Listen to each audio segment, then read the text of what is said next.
And for more, let's welcome in CBS Sports golf analyst Mark Immelman. Royal St. George's hosting the Open Championship for the 15th time. Mark, how did the course play in round one?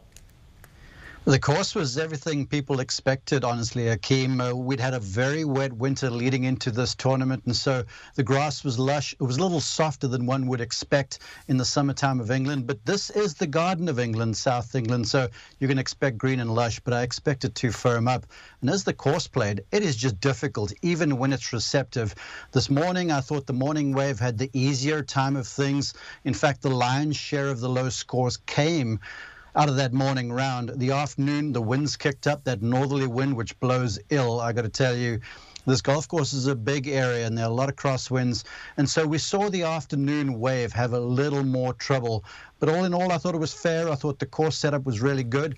It penalized bad shots. It rewarded good shots. It's everything we could ask for. Yeah, and Louis Oosthuizen, the 2010 Open champ, able to navigate his way to the top of the leaderboard, leading by one shot, bogey-free 6 under 64, which is spectacular. What did you see from him in his opening round?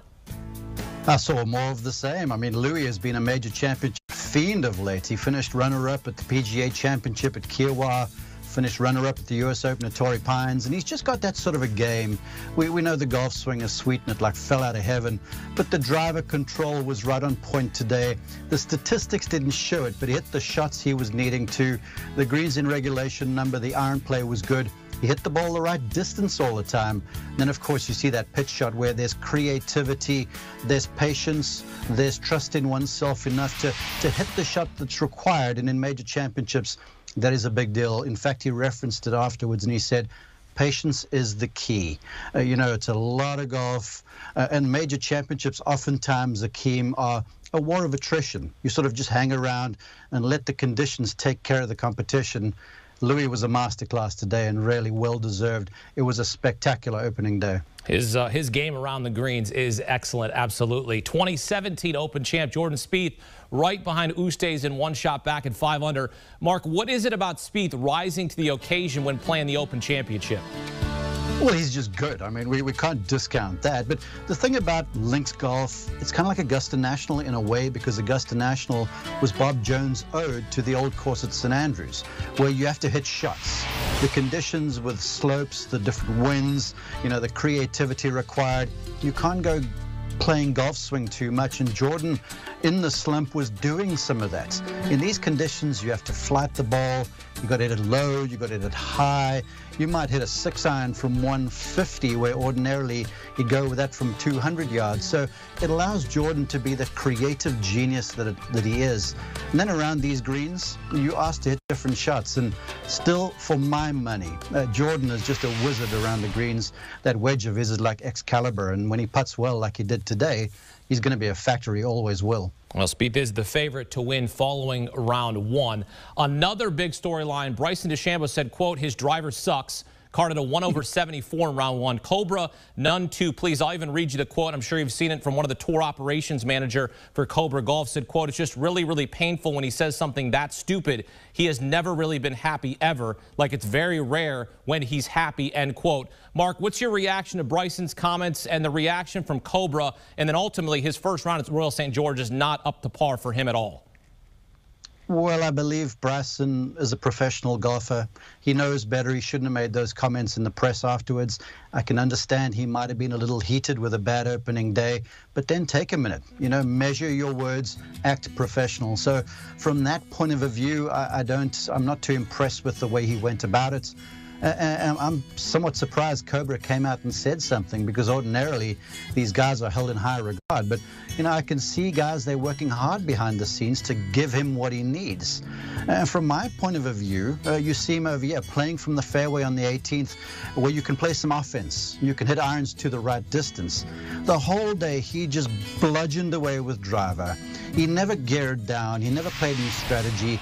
He's long enough to go with a 4-iron off the tee and still get a scoring club in his hands so he can play some aggressive golf.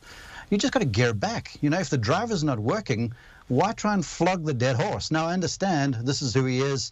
This is the brand. This is what the statistical metrics, what they prove. But, you know, you got to massage things a little bit. You got to play some creativity a la Spieth. So I think Bryson could have been a little bit more wise, let's say, as he approached the round today and just play a little bit more strategic golf off the tee. Mark, what's the answer to that then? I mean, like, just get another driver or play another club. Like, you played this game at the highest level. I mean, what's the recourse here? How do you adjust if you're Bryson DeChambeau? Because you go out and make the comments, and certainly the sponsors none too pleased. They're going to be upset because they're bending over backwards to give you the club that you want. I mean, this isn't a club that's available at Dick's Sporting Goods or Golf Galaxy for you and I to go get. This is a custom club for Bryson DeChambeau to what he needs. So what's the adjustment for him? Well, Bryson's adjustment, as we've seen in previous majors and in previous big events, he just goes to the range afterwards and he just grinds. And he grinds and he grinds until he finds something. We've seen him be there basically closing the place when it's dark and the spotlights are on him just to allow him to practice. Because remember, he's doubled down on this entire power thing. So if Bryson starts gearing down and hitting irons off the tees, it's not necessarily too grand, if you will. So I'm expecting, he had a pretty long practice session after the day, try to iron out some of the kinks. He does have extra driver heads with him. Those things are interchangeable. Maybe there were some adjustments made. But you know what? I wish, Hakeem, he would play a little bit more defensive at times off the tee. Tiger Woods was a master at the stinger off the tee to put himself in place. That would be awesome, but I just don't see him doing it. Here's my advice. The other day I couldn't hit my 5-iron worth you-know-what. And so I switched to my 6-iron, and guess what? I knocked it stiff. So just change your club. Maybe that's just the simple suggestion. Look, I'm not the pro. I'm just saying that's what I did. It worked for me. And I'm not clearly as good as Bryson DeChambeau. Clearly, obviously. All right, world number 2. Right? Just change the club. That's what they tell the old hackers like myself to do. All right, world number 2, Jon Rahm entered the Open Championship as the favorite. He also carded a 1 over 74, excuse me. What's your takeaway from Rahm's opening round? It was just one of those days. You know, Mama said there'd be days like these where he was a little lethargic. The ball striking was okay. The putting was below par for him. And he was sort of just cruising along and then had the double bogey on the 9th, which sort of put things going in the wrong direction. But from then, he buckled down. You know, he showed a little grit. He showed a little resilience about him, and he battled out a back 9 and birdied the last hole to shoot just 1 over. Now, that's not out of the mix by any stretch of the imagination, because if he gets out and has a good day tomorrow, he's right back in this thing. But today he wasn't at his best, his supreme best. But what impressed me was he didn't allow the poor golf to get to him mentally. He just sort of dropped the anchor. He played some strategic stuff. He mitigated damage. He kept himself in the tournament today. Very professional. Indeed. Juxtaposition from Jon Rahm and Bryson DeChambeau.